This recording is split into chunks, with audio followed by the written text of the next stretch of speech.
বিশ্ব ক্রিকেট যদি হয় একটা রাজ্য, তাহলে সেই রাজ্যের রাজা হলো সাকিব আল হাসান। বাংলাদেশের ক্রিকেট সাফল্যের সূর্যোদয়ের গল্প লিখেছেন সাকিব। ক্রিকেট বিশ্বে নিজে যেমন সমীহ আদায় করেছেন, তেমনি বাধ্য করেছেন বাংলাদেশকে সমীহ করতে। সাকিব শুধু বাংলাদেশের নয়, বিশ্ব ক্রিকেটের কিংবদন্তি ক্রিকেটার। দলে তিনি থাকা মানে কোচ অধিনায়কের স্বস্তি। সাকিব খেললে একজন ব্যাটার ও একজন বোলার বেশি খেলানো যায়। সাকিব 15 বছর ধরে নাম্বার 1 অলরাউন্ডার ছিলেন। এভাবেই পার হয়ে যায় একটি যুগ।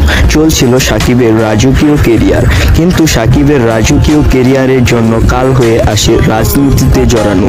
এরপর থেকেই মানুষ তাকে অপছন্দ করা শুরু করে। সাকিব চেয়েছিল বাংলাদেশে এসে তার শেষ টেস্ট ম্যাচ খেলতে, কিন্তু জনগণের জন্য তা আর হয়নি। বিপিএলের তার খেলার কথা ছিল চট্টগ্রামের হয়ে, কিন্তু খেলতে পারেননি।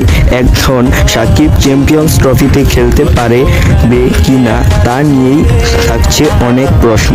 সর্বশেষ বলতে চাই, আমি সাকিবের অনেক বড় ভক্ত। আমি সাকিবকে ভালোবাসি। ভিডিওটা পুরো দেখার জন্য সবাইকে ধন্যবাদ।